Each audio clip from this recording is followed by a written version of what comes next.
Hi friends, ఎలా ఉన్నారు? Welcome to my channel all about finance and me. And ఈరోజు retirement planning గురించి మాట్లాడదాం అనుకుంటున్నాను ఫ్రెండ్స్. రిటైర్మెంట్ ప్లానింగ్ అంటే అది పర్సన్‌ని బట్టి ఉంటది. ఎప్పుడు రిటైర్ అవ్వాలి అనేది. నార్మల్‌గా మనం తీసుకుంటే గవర్నమెంట్ ఎంప్లాయీస్ అది retirement age 60 years, 62 years it will be different. And nowadays the government is also not providing pension. అందుకోసం మనమే ప్లాన్ చేసుకోవాలి రిటైర్మెంట్ కోసం. అండ్ ఇప్పుడు మనం ప్రొఫెషనల్స్‌ని తీసుకున్నామంటే, professionals like doctors, teachers or ఇంకా అన్ని ప్రొఫెషనల్ బిజినెస్ మెన్, ఎంటర్‌ప్రెన్యూర్స్ వీళ్ళందరూ గూడా వాళ్ళు ఇష్టమైనప్పుడు రిటైర్ అవుతారు ఫ్రెండ్స్. అంటే I mean as long as body సహకరించినప్పుడు హెల్త్ బాగున్నంత కాలం దే విల్ ప్రొసీడ్. అండ్ ఎప్పుడైతే హెల్త్ సహకరించదో అప్పుడు they will take retirement and stay at home. And nowadays ఈ రిటైర్మెంట్ అనే ట్రెండ్ చేంజ్ అయింది. అంటే ఫైర్ ట్రెండ్ నడుస్తుంది. Financially independent and retire early. FIRE trend నడుస్తుంది. అండ్ ఇప్పుడు ఫర్ ఎగ్జాంపుల్ ఇప్పుడు రిటైర్మెంట్ గురించి చూసుకుంటే ప్రొఫెషనల్స్ అని అనుకున్నాం కదా. ఫర్ ఎగ్జాంపుల్ మన అమితాబ్ బచ్చన్ తీసుకోండి. అమితాబ్ బచ్చన్ నా రీసెంట్లీ కూడా కల్కి మూవీలో యాక్ట్ చేశాడు. అతనికి అట్లా అంటే ఎగ్జాంపుల్గా చెప్తున్నాను. ప్రొఫెషనల్స్కి రిటైర్మెంట్ అనేది ఏమి ఉండదు. దే విల్ బాడీ సహకరించినంత కాలం they will do their jobs. అంటే ఇప్పుడు యంగ్ ఏజ్‌లో ఉన్నప్పుడు 30-40 ఇయర్స్ ఆర్ 20-40 ఇయర్స్ మధ్యలో people can work actively. Active performance ఉంటదప్పుడు ఆ ఏజ్‌లో. If you are nearer to 60స్, 70స్ అప్పుడు యాక్టివ్ పెర్ఫార్మన్స్ ఉండదు ఫ్రెండ్స్. మన ఏజ్ సహకరించదు, హెల్త్ సహకరించదు. సో దట్ రెస్ట్ కావాలి అనే సిట్యుయేషన్‌లో రిటైర్మెంట్ అనేది తీసుకుంటారు. And if you come to early retirement, ah, early retirement అనేది ఎందుకంటున్నారంటే, ఇప్పుడు ఈ సాఫ్ట్‌వేర్ జాబ్స్ అయినా హెక్టిక్‌గా దే ఆర్ గెట్టింగ్ ఎగ్జాస్టెడ్. అందుకోసం దే నీడ్ ఎర్లీ రిటైర్మెంట్ అనేది ఇప్పుడు కొత్తగా వచ్చిన ట్రెండ్ ఫ్రెండ్స్. ఫుల్ టైమ్ అంటే ఎర్లీ రిటైర్మెంట్ అంటే ఇప్పుడు వాళ్ళకి ఇన్‌కమ్ సోర్స్ ఉండదు అని కాదు.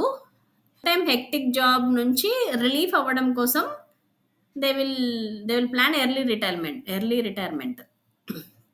ఇప్పుడు ఫుల్ టైమ్ హెక్టిక్ జాబ్ అంటే ఇంకా ఇప్పుడు త్రూ అవుట్ ద డే ఇప్పుడు వర్క్ ఫ్రమ్ హోమ్ అని అంటారు గానీ, through out the day they will చాలా కష్టంగా పని చేపిస్తారు మనతో. All the day they will do the job.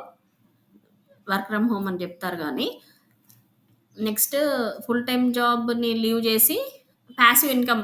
ఇప్పుడు పాసివ్ ఇన్‌కమ్ అంటే నౌఎడేస్ మీకు తెలిసే ఉంటది. ఎనీ ఇప్పుడు పార్ట్ టైమ్ జాబ్ లాగా ఆర్ ఎనీ ఎంటర్‌ప్రెన్యూర్‌షిప్ బిజినెస్ చేసుకునేలాగా ఆర్ యూట్యూబ్ ఇన్‌కమ్ జనరేషన్‌కి nowadays there are many office timings 9-5 అనుకోండి. Early in the morning, early morning అయినా మనం ఏమైనా క్లాసెస్ తీసుకోవడం ఆర్ మనము ఏమైనా క్లాస్ అటెండ్ అవ్వడం అంటే మనం టీచ్ చేయడం గానీ ఆర్ మనం ఏమైనా నేర్చుకోవడం గానీ. I want to say is that. And evening tuitions తీసుకోవడం ఆర్ టైలరింగ్ అనేది చాలా ట్రెండీగా నడుస్తుంది ఫ్రెండ్స్. ఫ్యాషన్ డిజైనింగ్ బొటిక్స్ పెట్టడం ఇవన్నీ ట్రెండీగా నడుస్తున్నాయి. అండ్ ఫుడ్ బిజినెస్ మనకి ఆహ్, మనం మనం మీరు చూసే ఉండొచ్చు యూట్యూబ్‌లో 'స్వాతిస్ ఫార్మ్ జామ్' ఛానల్. ఆ అమ్మాయి మెడికల్ కోడింగ్ చేసి జాబ్ క్విట్ చేసి now she is doing business. అట్లా. ఫుడ్ బిజినెస్ గూడా ట్రెండింగ్‌గా నడుస్తుంది ఇప్పుడు. Food business, tailoring, part time ఇలా మన అప్‌స్కిల్ చేసుకొని పార్ట్ టైమ్ జాబ్ అప్‌స్కిల్ చేసుకొని మన ఉన్న టైంని పార్ట్ టైమ్ జాబ్‌లాగా చేసుకోవడం అన్నమాట. ఉన్న టైంని ఎర్నింగ్ కోసం వినియోగించుకోవడం. అలా చేయొచ్చు. అంటే ఇన్‌కమ్‌ని మనం ఇన్‌కమ్ ఇంక్రీజ్ చేసుకుంటే సేవింగ్ అనేది ఆటోమేటిక్‌గా జరుగుతూ ఉంటది. So that you can next ఇప్పుడు ఫస్ట్ మనం ఏం చేయాలి ఫ్రెండ్స్? ఏం చేయాలి? ఏం చేసిన తర్వాత saving next and then investing. Retirement అనేది చాలా ఇంపార్టెంట్ ఫ్రెండ్స్. రిటైర్మెంట్ అనేది మనం ఇగ్నోర్ చేయకూడదు. అండ్ ఇన్వెస్ట్‌మెంట్ ఇప్పుడు మనం ఇన్వెస్ట్ చేస్తున్నప్పుడు మనం సేవ్ చేసిన డబ్బులు ఎక్కడికి పోవు ఫ్రెండ్స్. అవి డబ్బులు సేవ్ అవుతూ ఉంటాయి. మనకు రిటైర్మెంట్ కోసం యూజ్ అవుతాయి. And in the mean time ఇప్పుడు మనకి మన ఏజ్ గ్యారంటీ మనం ఇన్ని రోజులు బతుకుతామని గ్యారంటీ అయితే ఏం లేదు కదా ఫ్రెండ్స్. ఎన్ని రోజులు బతుకుతామో, ఎన్ని ఇయర్స్ బతుకుతామో ఎవరికీ తెలీదు. నెక్స్ట్ మినిట్ ఏం జరుగుతుందో తెలీదు. సో, మన డిపెండెన్స్‌కైనా అవి యూజ్ అవుతాయి. మనం సేవ్ చేస్తూ వెళ్తున్నప్పుడు. ఓకే. అలా చేయొచ్చనమాట. నెక్స్ట్ ఇన్వెస్ట్‌మెంట్ ఇప్పుడు మనం ఏం జేస్తాం? సేవ్ జేస్తాం. ఏం జేయాలి? స్పెండ్ జేయాలి. మిగిలిన దాన్ని సేవ్ జేయాలి. అండ్ నెక్స్ట్ ఆ సేవ్ చేసిన దాన్ని ఏమైనా ఇన్వెస్ట్ చేస్తాం గదా ఫ్రెండ్స్! ఇన్వెస్ట్ చేసినప్పుడు మనకి ఎక్కువ రిటర్న్స్ రావడానికి ఛాన్సెస్ ఉంటాయి. ఇఫ్ యూ కీప్ స్టాగ్నెట్‌గా అలానే పెడితే అలానే పెట్టడం గాకుండా మనం ఇన్వెస్ట్ చేస్తే మనకి ఎక్కువ రిటర్న్స్ రావడానికి ఛాన్సెస్ ఉంటాయి ఫ్రెండ్స్. సో, ఇన్వెస్ట్ చేయాలి. ఎలా ఇన్వెస్ట్ చేయాలి? ఎలా ఇన్వెస్ట్ చేయాలంటే ఇప్పుడు ఇప్పుడు ఫర్ ఎగ్జాంపుల్ మ్యూచువల్ ఫండ్స్‌లో పెట్టామనుకోండి. మ్యూచువల్ ఫండ్స్‌లో పీరియాడికల్ రిటర్న్స్ రావాలి మనకి. పీరియాడికల్ రిటర్న్స్ అంటే ఏంటంటే, ఇప్పుడు మంత్లీ ఇన్‌కమ్ గాని, ఆర్ 3 మంత్స్ క్వార్టర్లీ ఇన్‌కమ్ గాని, అట్లా పీరియాడికల్‌గా అంటే ఒక 6 మంత్స్‌కి ఒకసారి రిటర్న్స్ రావడం గాని అలా జరగాలి. ఇప్పుడు ఇన్వెస్ట్ చేస్తే ఎప్పుడో 10 ఇయర్స్‌కి డబ్బులొస్తే మనం ఉంటాం, పోతాం మళ్ళీ మనకు తెలీదు. కాబట్టి అది పీరియాడికల్ రిటర్న్స్ వచ్చేలాగా విధంగా మనం సేవ్ చేయాలి. దాని డబ్బులు ఇన్వెస్ట్ చేయాలి. ఎప్పుడైనా పీరియాడికల్ రిటర్న్స్ వచ్చేలాగా మనం డబ్బులను ఇన్వెస్ట్ చేయాలి. నెక్స్ట్ మనం రెగ్యులర్ క్యాష్ ఫ్లో ఉండాలి మనకి. అది ఇన్వెస్ట్ చేస్తున్నప్పుడు మనకి రెగ్యులర్ క్యాష్ ఫ్లో ఉండేలాగా చూసుకోవాలి. మనం ఇన్వెస్ట్ చేస్తున్నప్పుడు ఆ ఇన్వెస్ట్‌మెంట్ ఇన్‌ఫ్లేషన్‌కి ఎఫెక్ట్ అవ్వద్దు. ఇన్‌ఫ్లేషన్ వల్ల ఎఫెక్ట్ అవ్వద్దు. మనం చేస్తున్న ఇన్వెస్ట్‌మెంట్ ఇన్‌ఫ్లేషన్ వల్ల ఎఫెక్ట్ అవ్వకుండా ఉండాలనమాట. ఇంకా ఇన్వెస్ట్‌మెంట్ ఎప్పుడైనా డైవర్సిఫైడ్‌గా ఉండాలి. డైవర్సిఫైడ్ అంటే ఏంటి? ఒకటే దగ్గర ఇన్వెస్ట్‌మెంట్ చేయకుండా ఒక 5 చోట్ల minimum in the sense or ఒక 2, 3 ప్లేసెస్‌లో మనం 2, 3 దాంట్లో ఇన్వెస్ట్ చేయాలి friends. For example mutual funds లేకపోతే నెక్స్ట్ రియల్ ఎస్టేట్, గోల్డ్, ఇన్స్యూరెన్స్‌లో కూడా ఎల్ఐసి ఆర్ ఎనీ కంపెనీ ఇన్స్యూరెన్స్‌లో కూడా ఇప్పుడు పెన్షన్ పాలిసీస్ మంచి రిటర్న్స్ ఉన్నాయి ఫ్రెండ్స్.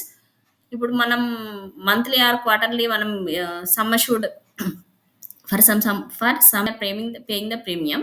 ఆ ప్రీమియం కడుతూ ఉన్నప్పుడు ఒక సమ్ అష్యూర్డ్‌కి సమ్ పర్టిక్యులర్ టర్మ్ మనం కడుతూ ఉంటాము. కడుతూ ఉన్నప్పుడు అది after that term some 20 years తర్వాత దాన్ని మనం పెన్షన్‌లో కన్వర్ట్ జేసుకోవచ్చు. So that we can plan our retirement and రిటైర్మెంట్‌కి మనకి యూజ్ అవుతదది. ఇప్పుడు డైవర్సిఫైడ్ ఇన్వెస్ట్‌మెంట్ ఉండాలి. డైవర్సిఫైడ్ ఇన్వెస్ట్‌మెంట్ అంటే 4 చోట్ల పెట్టాలి ఫ్రెండ్స్. 4 చోట్లలో పెట్టడానికి ట్రై చేయాలి. ఒకటే దగ్గర ఇన్వెస్ట్‌మెంట్ చేయకూడదు. స్టాక్స్ అంటే share market, mutual funds, LIC or any insurance or మళ్ళీ stocks, real estate, gold. Gold అనేది ఇది ఎవర్ గ్రీన్ ఇన్వెస్ట్‌మెంట్ ఫ్రెండ్స్. ఎందుకంటే దాంట్లో లాస్ ఉండదు. అదొక మెటల్ కాబట్టి, అదొక రేర్ మెటల్ కాబట్టి, అదెప్పుడైనా తగ్గడానికి ఛాన్సెస్ ఉంటది. అంటే ఆ మెటల్ యొక్క క్వాంటిటీ అనేది తగ్గుతది. క్వాంటిటీ తగ్గుతది కాబట్టి, అది ఎవర్ గ్రీన్ ఇన్వెస్ట్‌మెంట్ మనకి లాస్ రాని ఇన్వెస్ట్‌మెంట్ అన్నమాట.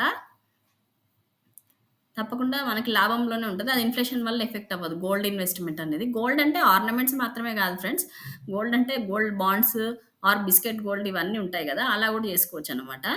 Next thank you for watching my video and please subscribe my channel all about finance and me and follow me on Facebook and Instagram. నేనెలా చెప్తున్నానో కామెంట్ చేయండి friends. ఇంకా మీరు retirement కోసం ఎలా ప్లాన్ చేశారు? ఎక్కడ ఇన్వెస్ట్ చేశారు? You please comment. Please. Thank you.